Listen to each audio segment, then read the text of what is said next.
to GMK. இன்னைக்கு நம்ம இந்த வீடியோல பார்க்க போறது TNPSC Group 4 VAO, TNPSC Group 2 Group 2A prelims exam. So இதில் உள்ள பொது தமிழ் பற்றி தான் நம்ம வந்து பார்க்க போகிறோம். ஆல்ரெடி நம்ம சேனல் ஃபாலோ பண்ணுறவங்களுக்கு தெரியும். நம்ம TNPSC பொது தமிழ் அதாவது Group 4 Group 2க்கு வந்து பார்த்திங்கன்னா நம்ம ஆல்ரெடி பொது தமிழ் சிலபஸ் வைஸ் ஃபுல் நோட்ஸ் வந்துட்டு நம்ம அப்படியே நம்ம சேனலில் வந்துட்டு ப்ரொவைட் பண்ணியிருந்தோம். ஸோ ரெண்டாவது டைமும் நம்ம வந்துட்டு ஆரம்பித்து Day 7 வரைய வந்துட்டு பார்த்துருந்தோம். அதுக்கப்புறமா பார்த்திங்கன்னா சிலபஸ் வந்துட்டு சேஞ்ச் பண்ணிட்டாங்க. ஸோ அதனால் நம்ம கண்டினியூஸாக வீடியோவும் போடலை. கொஞ்சம் ஹெல்த் இஷ்யூனால என்னால் போடவும் முடியலை. கொஞ்சம் லேட்டு தான் நம்ம வீடியோ போடுறது. எனிவே இருந்தாலும் நம்மளோட ஸ்டைலில் நம்ம வந்துட்டு சிலபஸாக பார்த்துடலாம். ஃபுல் அண்ட் ஃபுல் இன்றைக்கி நம்ம பார்க்க போகிறது பொதுத்தமிழ் சிலபஸ் மட்டும்தான். அண்ட் தென் இந்த சிலபஸ் வைஸ் நோட்ஸ் வந்துட்டு நம்ம சேனலில் ரெடி பண்ணிகிட்ருக்கோம். ஸோ ஒன்ஸ் ரெடி பண்ணையுமே மேக்ஸிமம் இந்த வீக்கெண்டில் முடிஞ்சிரும். ஸோ ஒன்ஸ் ரெடி பண்ணி முடிக்கையுமே நம்ம வழக்கம் போல் டே வைஸ் வந்துட்டு சிலபஸ் வைஸ் வீடியோஸ் வந்துட்டு நம்ம பார்க்கலாம். உங்களுக்கு நோட்ஸ் வேணும் அப்படின்னாலும் நீங்கள் வந்துட்டு வாங்கிக்கலாம். நம்ம இதுக்கு முன்னாடி எப்படி கொடுத்தோமோ சேம் அதே மாதிரி நம்ம சிலபஸ் வைஸ் வந்துட்டு ஒவ்வொரு டாபிக்ஸையும் நம்ம new book and old book so ரெண்டுமே வந்துட்டு சேர்த்து கவர் பண்ணி வந்துட்டு ரெடி பண்ணிகிட்ருக்கோம். ஓகேவா? ஆல்மோஸ்ட் வந்துட்டு முடிஞ்சிருச்சு. ஸோ இன்னும் கொஞ்சம் வேலை மட்டும்தான் இருக்குது. அது முடியையும் நம்ம சிலபஸ் வைஸ் வீடியோ நம்ம சேனல்லே பார்த்துடலாம். ஸோ மறக்காமல் பெல் ஐக்கான் கிளிக் பண்ணிவிட்டு நீங்கள் வந்துட்டு சப்ஸ்கிரைப் பண்ணிவிட்டு பெல் ஐக்கான் கிளிக் பண்ணிக்கோங்க. அப்போ தான் அடுத்தடுத்த வீடியோஸ் வந்துட்டு வரும். ஓகேவா? உங்களுக்கு இந்த வீடியோ பிடிச்சிருக்குன்னா மறக்காமல் லைக் பண்ணிக்கோங்க. ஏன்னா கொஞ்சம் லைக்ஸ் கொடுத்தீங்கன்னா அது கொஞ்சம் எனக்கு மோட்டிவேஷனாக இருக்கும். ஸோ அடுத்தடுத்த வீடியோஸ் வந்துட்டு நம்ம சீக்கிரம் பார்க்கலாம். இப்போ நம்ம சிலபஸ் வந்துட்டு பார்க்கலாம். இதில் எனக்கு ஒரு இடத்துல ஒரு டவுட் வந்துட்டு இருக்குது. ஸோ அந்த டவுட் உங்களுக்கு ஏதாவது கிளியராக இருக்குது அப்படின்னா நீங்கள் அதை வந்துட்டு மறக்காமல் கமெண்ட்டில் பண்ணுங்கள். ஸோ பார்க்கலாம் நம்ம இப்போ சிலபஸை. ஃபஸ்ட்டு பார்த்தீங்க அப்படின்னா பகுதி சி. ஃபஸ்ட்டு வந்து நமக்கு part A, part B, part C அப்படின்னு சொல்லிட்டு ஃபுல்லுமே வந்துட்டு மூணுமே வந்துட்டு நமக்கு தமிழில் கொடுத்துருந்தாங்க. இப்போ வந்து பார்ட் சியில் வந்துட்டு கொண்டு வந்துட்டாங்க. ஓகேவா? தமிழ் ஃபஸ்ட்டாக இருந்துச்சு இப்போ வந்துட்டு மூணாவது பார்ட் சியில் வந்துட்டு கொண்டு வந்துட்டாங்க. பார்ட் ஏ வந்து பார்த்திங்கன்னா நமக்கு ஜென்ரல் நாலேஜ், பார்ட் பி வந்துட்டு மேத்தமெட்டிக்ஸ், இப்போ பார்ட் சி வந்து பார்த்திங்கன்னா நமக்கு தமிழாக வந்து வச்சுருக்காங்க. இந்த தமிழ் வந்துட்டு நமக்கு தகுதி தேர்வாகவும் மதிப்பீட்டு தேர்வாகவும் வந்துட்டு இருக்குது. ஓகேவா? ஸோ அந்த தமிழ் தகுதி தேர்வுக்குன்னு சில மதிப்பெண் கொடுத்துருப்பாங்க. அந்த மதிப்பெண் எடுத்தால் மட்டும்தான் உங்களுடைய பேப்பரை அடுத்து வந்துட்டு வேலிடேட் பண்ணுவாங்க. டோட்டலாக 100 கொஸ்டின் SSLC ஸ்டாண்டர்டில் இருக்கும் அப்படின்னு சொல்லிட்டாங்க. பட் 11th 12th இருந்தும் கொஸ்டின்ஸ் கண்டிப்பாக வந்துட்டு வரும். ஓகேவா? அடுத்ததாக பார்த்திங்கன்னா இதில் நம்மளுக்கு மொத்தம் அலகுகளாக பிரிச்சிருக்கிறாங்க. மொத்தமாக பார்த்திங்கன்னா 7 அலகுகள் தமிழில் வந்துட்டு 7 அலகுகளாக பிரிச்சிருக்கிறாங்க. என்னென்ன அப்படின்னு பார்த்துடலாம். அலகு 1 வந்து இலக்கணம். இலக்கணம்லேருந்து 25 கேள்விகள் வந்துட்டு வரும்னு சொல்லியிருக்காங்க. ஸோ இந்த இலக்கணம்க்கு நீங்கள் இந்த கொடுத்துருக்க டாபிக்ஸ் மட்டும் படித்தா பத்தாது. கண்டிப்பாக அவங்க கொடுத்துருக்காங்க இல்லையா, எழுத்து சொல், எழுத்து இலக்கணம் எழுத்து இலக்கணம் கீழே என்னென்ன வருதோ அதை வந்துட்டு நல்லா பார்த்துக்கோங்க. சொல் இலக்கணம் கீழே எதெல்லாம் வருதோ அதெல்லாம் நல்லா பார்த்துக்கோங்க. பார்த்துக்கிட்டீங்க அப்படின்னா நீங்கள் ஈஸியாக அந்த இலக்கணத்தை வச்சே நீங்கள் இந்த டாபிக்ஸ் எல்லாமே வந்துட்டு நீங்கள் இந்த டாபிக்ஸ் புக்ஸில் இருக்கிறதெல்லாம் படிக்கிறனாலும் அந்த இலக்கணம் பேசிக்ஸ் வந்துட்டு தெரிஞ்சிருச்சு அப்படின்னா நீங்களாவே வந்துட்டு புக்கில் இல்லாததை கொடுத்தாலும் உங்களால் பண்ண முடியும். ஓகேவா? ஸோ அதனால தான் சொல்கிறேன். இப்போ பிரித்து எழுதுதல், எழுத்து இலக்கணத்தில் பார்த்திங்கன்னா பிரித்து எழுதுதல், சேர்த்து எழுதுதல் இது வந்து கொடுத்துருக்காங்க. இதுக்கு வந்துட்டு புணர்ச்சி விதி தெரிஞ்சிச்சு அப்படின்னா புக்கில் இல்லாததை கொடுத்தாலும் உங்களால் ஈஸியாக எழுத முடியும். அடுத்ததாக பார்த்திங்கன்னா சந்திப்பிழை பொறுத்த வரைக்கும் வல்லின மிகும் இடங்கள், வல்லினம் மிகா இடங்கள் அது தெரிஞ்சிட்டிங்கன்னா ஈஸியாக எழுதிடலாம். அடுத்ததாக குரில் நெடில் வேறுபாடு. ஸோ இது வந்துட்டு ஈஸி. இந்த லகர வேறுபாடு, ரகர வேறுபாடு இதெல்லாம் பார்த்திங்கன்னா மயங்கொலிகள் அப்படின்னு சொல்லிட்டு கொடுத்துருப்பாங்க. ஸோ அது பார்த்துக்கிட்டிங்கன்னா ஈஸியாக நீங்கள் எழுதிடலாம். இனவெழுத்துக்கள் அறிதல், சுட்டு எழுத்துக்கள், வினா எழுத்துக்கள், ஒருமை பன்மை அறிதல் இதெல்லாம் கொடுத்துருக்காங்க. இது எல்லாமே நீங்கள் இலக்கணம் படிச்சிட்டிங்க அப்படின்னாலே ஈஸியாக வந்துட்டு எழுதிடலாம். ஓகேவா? ஸோ நம்ம நோட்ஸில் எப்படி கொடுத்துருக்கோம்னா அந்த பேசிக் இலக்கணத்தை ஃபஸ்ட்டு கொடுத்துட்டு அதுக்கப்புறமா புக்கில் கொடுத்தது, புக் பேக்கில் கொடுத்தது எல்லாமே சேர்த்து டாபிக் வைஸாக வந்துட்டு அரேஞ்ச் பண்ணியிருக்கோம். அடுத்ததாக சொல் பார்த்தோன்னா வேர்ச்சொல் அறிதல், வேர்ச்சொல்லில் இருந்து வினைமுற்று, வினையெச்சம், வினையாளனையும் பெயர், பெயரச்சம் வகை அறிதல். அடுத்ததாக பார்த்தோன்னா அயற்சொல், தமிழ் சொல், பிறமொழி சொல்லுக்கு தமிழ் சொல் எழுதுறது. அடுத்ததாக எதிர்ச்சொல், வினைச்சொல். ஸோ இந்த இடத்துல தான் எனக்கு வந்துட்டு ஒரு டவுட் என்ன அப்படின்னு பார்த்தீங்கன்னா எதிர்ச்சொல் அப்படிங்கிறது இங்கேயும் கொடுத்துருக்காங்க. எதிர்ச்சொல்லை எடுத்தெழுதுதல் அப்படின்னு சொல்லிட்டு. அது மட்டும் இல்லாமல் இந்த இடத்துல வந்துட்டு எனக்கு பெயர் சொல் வருமோ அப்படிங்கிற ஒரு டவுட் வந்துட்டு இருக்குது. பெயர் சொல் வினைச்சொல் அப்படின்னு வருமோன்னு ஒரு டவுட் இருக்குது. ஸோ உங்களுக்கு இந்த டவுட் இருக்கா, இல்லை நீங்கள் வந்துட்டு அது கரெக்டு தான் அப்படின்னா அது எப்படி எந்த விதத்தில் இந்த இடத்துல எதிர்ச்சொல் வந்துட்டு ஃப்ரேம் பண்ணுறது, ஸோ நீங்கள் என்ன நினைக்கிறீங்க அப்படிங்கிறத மறக்காமல் வந்துட்டு கமெண்ட்டில் கொடுத்துருங்க. ஓகேவா? ஸோ அடுத்ததாக வந்துட்டு பார்த்தோம்னா எழுத்துப்பிழை ஒற்றுப்பிழை அறிதல். ஸோ இந்த ஒற்றுப்பிழைங்கிறது இந்த வல்லின பிழைங்கிறது கிட்டத்தட்ட ஒன்று போல தான் இருக்கும். ஓகேவா? அடுத்ததாக 2 வினைச்சொற்கள் வேறுபாடு அறிதல். அவ்வளோதான். ஸோ இந்த குவிந்தது குவித்தது அந்த மாதிரி கேட்பாங்கல்ல, ஸோ அதுதான் இந்த 2 வினைச்சொற்களின் வேறுபாடு அறிதல் அப்படிங்கிறது. இந்த டாபிக்ஸ் நீங்கள் படிச்சிட்டிங்கனாலே 25 கொஸ்டின்ஸ் வந்துட்டு கன்ஃபார்ம் நீங்கள் வந்துட்டு அடிச்சிடலாம். அடுத்ததாக அழகு 2 பார்த்தோம்னா சொல்லகராதி. இது வந்துட்டு டோட்டலாக நமக்கு 15 கேள்விகள் வந்துட்டு கொடுத்துருக்குறாங்க. எதிர்ச்சொல்லை எடுத்து எழுதுதல். அடுத்ததாக ஓரெழுத்து ஒரு மொழி, ஓரெழுத்து ஒரு மொழியோட உரிய பொருளை கண்டறிதல். அடுத்து ஒரு பொருள் தரும் பல சொற்கள், பொருந்தா சொல்லை கண்டறிதல். இது எல்லாமே பார்த்திங்கன்னா நமக்கு ஓல்டு சிலபஸில் இருந்தது தான். அகர வரிசைப்படி சீர் செய்தலும் இருந்துச்சு. இந்த ஒரு பொருள் பன்மொழி அப்படிங்கிறது மட்டும் நம்மளுக்கு பழசில் இல்லை, இப்போ வந்துட்டு கொடுத்துருக்காங்க. இருபொருள் குறிக்கும் சொற்கள் அதுவும் வந்துட்டு இல்லை. ஆமாம். அடுத்து வந்துட்டு பேச்சு வழக்கு எழுத்து வழக்கு, சொல்லும் பொருளும் அறிதல். சொல்லும் பொருளும் அறிதல் நமக்கு முன்னாடியே இருந்துச்சு. ஒரு சொல்லிற்கு இணையான வேறு சொல் அறிதல். ஸோ இது எல்லாமே பார்த்திங்கன்னா நமக்கு பொருள் தருக படிச்சிட்டோம் அப்படின்னாலே நம்ம இது எல்லாமே எழுதிடலாம். இந்த ஒரு பொருள் தரும் பல சொற்கள், அதுக்கப்புறம் வந்து பார்த்திங்கன்னா இருபொருள் குறிக்கும் சொற்கள், சொல்லும் பொருளும் அறிதல், ஒரு சொல்லிற்கு இணையான, இது எல்லாமே பொருள் தருக படிச்சிட்டோம் அப்படின்னாலே நம்ம வந்துட்டு ஈஸியாக தான். ஸோ பொருள் தருகவை தான் இப்படி ஸ்கிப் பண்ணி பிரித்து கொடுத்துருக்காங்க வேறு மாதிரி அப்படிங்கிற மாதிரி ஞாபகம் வச்சுக்கோங்க. ஓகேவா? அடுத்ததாக கோடிட்ட இடத்தில் சரியான சொல்லை தேர்ந்தெடுத்து எழுதுதல். இதெல்லாம் வந்துட்டு ஈஸியாக நம்ம அந்த ஸ்பாட்லேயே அடிச்சிடலாம். எனிவே நீங்கள் வந்துட்டு நம்ம மாடல்ஸும் கொடுத்துருப்போம். அது மட்டும் இல்லாமல் எங்கெல்லாம் கோடிட்ட இடங்கள் இந்த மாதிரி கொடுத்துருக்காங்களோ அதை எல்லாத்தையும் கலெக்ட் பண்ணியும் நம்ம வந்துட்டு கொடுத்துருக்கோம். ஓகேவா? ஸோ அதில் வந்துட்டு பார்த்துக்கலாம். அடுத்து பொருத்தமான பொருளை தெரிவு செய்தல். ஸோ இதுவும் பார்த்திங்கன்னா நம்ம அதாவது பொருள் தருக படித்தாலே நம்ம இந்த டாபிக்ஸ் வந்துட்டு நம்ம வந்து எழுதிடலாம்.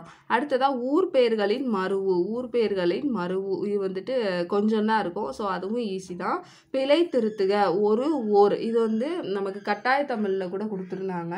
ஸோ ஒரு கட்டாய தமிழ் அப்படின்னு சொல்லிட்டு நம்ம combined technical service exam, so அதில் வந்துட்டு கொடுத்துருந்தாங்க ஓர் அப்படிங்கிறது. ஸோ இது வந்துட்டு ரொம்ப ஈஸி தான். அதுவும் கொஞ்சம் ரூல்ஸ் தான் இருக்கும். அதை படிச்சிட்டாலே வந்துட்டு எழுதிடலாம்.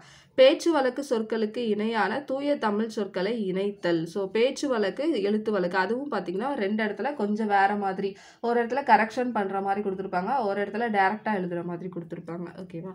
ஸோ பேச்சு வழக்கு தொடரில் பிழை திருத்தம் இதுதான் சொன்னேன். அடுத்ததாக பார்த்தோம் அப்படின்னா சொற்களை இணைத்து புதிய சொல் உருவாக்குதல் அப்படிங்கிறத கொடுத்துருக்காங்க. அது வந்து எப்படின்னா கொஸ்டின் நம்மளுக்கு மாடல் எல்லாமே நம்மளுக்கு டிஎன்பிஎஸ்சிலேருந்தே கொடுத்துட்டாங்க.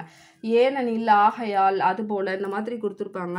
நான் காட்டிற்கு சென்றேன் டேஸ் புலியை பார்த்தேன் அப்படின்னு கொடுத்துருப்பாங்க. ஸோ அந்த இடத்துல இந்த வேர்ட்ஸில் எதை நீங்கள் போட்டிங்கன்னா சூட்டபுளாக இருக்குமோ அதை போட்டுடலாம். ஸோ மொத்தத்தில் பார்த்திங்கன்னா மேக்ஸிமம் நம்மளுக்கு வந்துட்டு மனப்பாட பகுதி அப்படிங்கிறது ரொம்பவே வந்துட்டு குறைஞ்சிருச்சு இந்த நியூ சிலபஸில். ஓகே. அடுத்ததாக பார்த்திங்கன்னா பொருள் தரும் ஓர் எழுத்து, பல பொருள் தரும் ஓர் எழுத்து. இதுக்கும் பார்த்திங்கன்னா பொருள் தருக படித்தாலே எழுதிடலாம். பல பொருள் தரும் ஒரு சொல்லை கூறுக. இது எல்லாமே பொருள் தருக படிச்சிட்டிங்கனாவே நம்ம வந்துட்டு ஈஸியாக சொல்லகராதி அப்படிங்கிற பார்ட்டை கம்ப்ளீட் பண்ணிடலாம். ஓகேவா? அடுத்ததாக அழகு 3 எழுதும் திறன் அப்படிங்கிறது தான். இதுலேருந்து ஒரு 15 கேள்விகள் வந்துட்டு கேட்குறாங்க. சொற்களை ஒழுங்குபடுத்தி சொற்றொடர் அமைத்தல், அதாவது மாற்றி கொலாப்ஸ் பண்ணி வந்துட்டு சென்டென்ஸை வேர்ட்ஸை கொடுத்துருப்பாங்க. அதை நம்ம ரீமேக் பண்ணி அதை ஒரு நல்ல ஒரு சென்டென்ஸாக வந்துட்டு கொண்டு வரணும். ஸோ அதுதான். அடுத்ததாக தொடர் வகைகளில் செய்வினை, செயற்பாட்டு வினை, தன்வினை, பிறவினை தொடர்கள் இதை பற்றி கொடுத்துருக்காங்க. இது எல்லாமே நம்மளுக்கு ஓல்டு சிலபஸில் இருந்தது தான். ஒருமை பன்மை மேலே வந்துட்டு ஒருமை பன்மை அறிதல் அப்படின்னு கொடுத்துருப்பாங்க. இங்கே வந்துட்டு ஒரு சென்டென்ஸில் இருக்கக்கூடிய ஒருமை பன்மை தப்பு ஏதாவது இருக்குது அப்படின்னா அதை வந்துட்டு கரெக்ட் பண்ணுறது தான் இந்த இடத்துல வந்துட்டு கொடுத்துருக்காங்க. அடுத்ததாக மரபு தமிழ், திணை மரபு, இது எல்லாமே நம்மளுக்கு போன தடவை மரபு பிழையில் வந்துட்டு வந்திருக்கும். இதிலிருந்து பார்த்திங்கன்னா வந்தார்கள், அவர்கள் வந்தனர், ஒன்றன் பால், பலவின் பால், இது எல்லாமே நம்மளுக்கு வந்துட்டு மரபு பிழையிலே வந்துடும். ஸோ காலம் அப்படிங்கிறதும் என்னென்னா நமக்கு இந்த இறந்த காலம், எதிர்காலம், நிகழ்காலம் இதுவும் வந்துட்டு லாஸ்ட் இயர் டிஎன்பிஎஸ்சியில் இருந்தது தான். அடுத்ததாக இளமை பெயர், இது எல்லாமே மரபு பிழையில் நம்ம லாஸ்ட் டைம் வந்துட்டு பார்த்தது தான். ஓகேவா? ஸோ அடுத்ததாக பார்த்தோன்னா நாய் கத்தியது நாய் குரைத்தது இந்த மாதிரி வந்துட்டு கொடுத்துருக்காங்க. இது எல்லாமே மரபு தான், மரபு பிழையில் வந்துட்டு வந்துடும். அது அடுத்ததாக பார்க்குறது நிறுத்தற் குறியீடுகள் வந்துட்டு கொடுத்துருக்காங்க. எந்தெந்த இடத்துல கமா வரும், ஃபுல் ஸ்டாப் வரும், கொட்டேஷன் வரும், அதெல்லாம் வந்துட்டு அந்த ரூல்ஸ் தெரிஞ்சுட்டா இதை வந்து ஈஸியாக எழுதிடலாம். அடுத்ததாக அலகு 4 கலைச்சொற்கள். இது வந்து பார்த்திங்கன்னா இந்த பார்ட்டுக்கு நீங்கள் ஆங்கில சொல்லுக்கு நிகரான தமிழ் சொல் அப்படின்னு சொல்லிட்டு போன டைம் கொடுத்துருப்பாங்க இல்லையா? ஸோ அதை வந்துட்டு நம்ம படிச்சிட்டோம் அப்படின்னாலே நம்ம இதை வந்துட்டு ஃபுல்லாகவே இந்த பார்ட்டு கம்ப்ளீட்டாக எழுதிடலாம். 10 கொஸ்டின்ஸ் வந்துட்டு அதுலேருந்து கேட்குறாங்க. அடுத்த அலகு 5 வாசித்தல் புரிந்து கொள்ளும் திறன். இதுலேருந்து ஒரு 15 கொஸ்டின் வந்துட்டு வருது. இதுவுமே நம்ம உட்காந்து படிக்கணும் அப்படிங்கிறது இல்லை. ஏன்னா நம்மளுக்கு பேராகிராஃபோ இல்லைனா செய்யுள் வரியோ கொடுத்துருவாங்க, அதில் இருந்து கொஸ்டின் கேட்பாங்க. ஆனால் அதை நம்ம நல்ல அண்டர்ஸ்டாண்ட் பண்ணி அவசரப்படாமல் எழுதுகிற மாதிரி இருக்கும். ஓகேவா? ஸோ இதிலேருந்து ஒரு 15 கேள்விகள் வந்துட்டு வருது. அவங்க வந்து என்ன கொடுத்துருக்காங்கன்னா செய்தித்தாள், தலையங்க, முகப்பு செய்திகள் இதெல்லாமே தெரிஞ்சு வச்சுக்கணும். அதில் இருந்து நாங்கள் எங்கே இருந்து வேணாலும் கொடுப்போம் அப்படின்னு சொல்லிட்டு. ஸோ இது 2 பார்ட்டாக பிரிச்சிருப்பாங்க. ஒன்று வாசித்தல், இன்னொன்று புரிந்து கொள்ளும் திறன் அப்படின்னு சொல்லிட்டு. புரிந்து கொள்ளும் திறன் அப்படிங்கிறத பொறுத்த வரைக்கும் உவமை தொடர் நம்ம வந்துட்டு லாஸ்ட் டைம் பார்த்துருப்போம். அந்த தொடர் மட்டும்தான் பார்த்துருப்போம். ஆனால் அந்த டைம் வந்துட்டு அந்த தொடரோட பொருள் என்ன அப்படின்னு தெரிஞ்சு படிச்சுக்கோங்க. ஓகேவா? பழமொழி, மரபு தொடர் இதுக்கெல்லாம் அந்த தொடர் ஓகே, அந்த தொடரோட பொருள் என்ன அப்படிங்கிறத நம்ம இந்த டைம் வந்துட்டு படிக்கணும். ஸோ அது எல்லாமே நம்மளுக்கு லாஸ்ட் டைம் பார்த்தது தான். ஊமை தொடர், மரபு தொடர், பழமொழி எல்லாமே. அது கூட எக்ஸசைஸ் என்ன சேர்த்துருக்காங்கன்னா ஆவண உள்ளடக்கங்களை புரிந்து கொள்ளும் திறன். அதாவது இப்போ கவர்மெண்ட்லேருந்து நிறையா வந்துட்டு அனௌன்ஸ்மெண்ட் அந்த மாதிரி ஏதாவது கொடுப்பாங்க, ஜிஓலாம் கொடுப்பாங்க. ஸோ அந்த ஜிஓவில் உள்ள டீட்டெயில்ஸ் வந்துட்டு உங்களுக்கு தெரிஞ்சுக்கணும். இது இந்த டீட்டெயிலில் வந்துட்டு சொல்லுது அப்படின்னு சொல்லிட்டு காமனாக ஜிஓவில் எல்லா ஜிஓலையும் காமனாக ஒரு குறிப்பிட்டது போட்டிருப்பாங்க.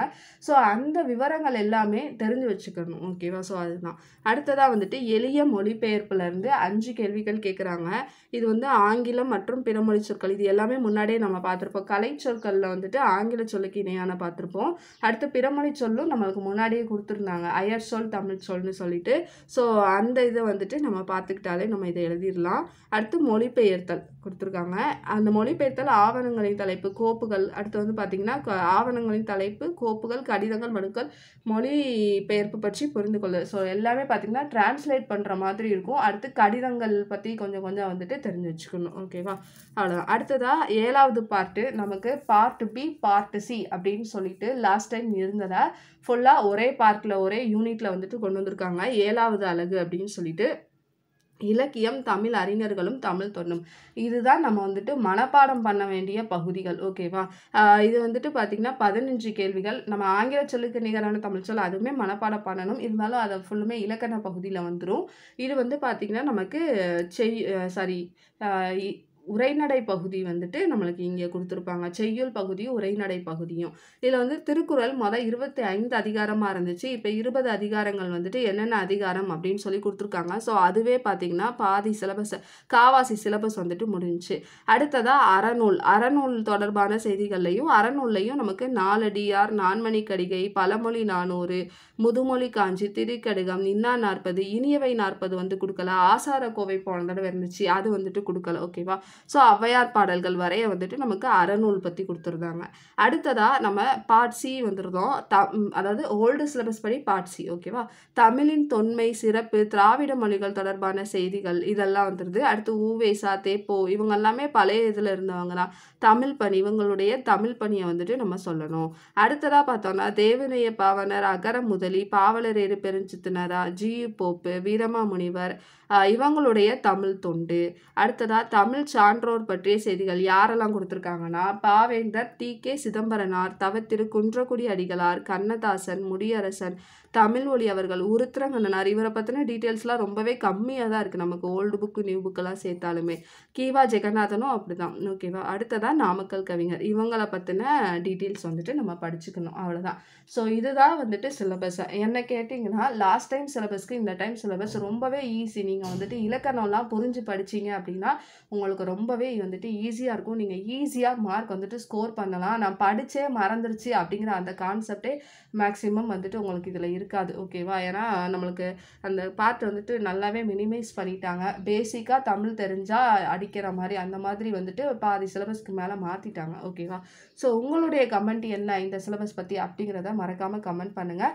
புக் வந்துட்டு ரெடி ஆகிக்கிட்டே இருக்குது. மேக்ஸிமம் இந்த வீக்கெண்டில் வந்துட்டு நம்ம ரெடி பண்ணி கொடுத்துருவோம். ஸோ வேணுங்கிறவங்க நீங்கள் வாட்ஸ்அப் வந்துட்டு கான்டாக்ட் பண்ணிக்கலாம். தேங்க்யூ.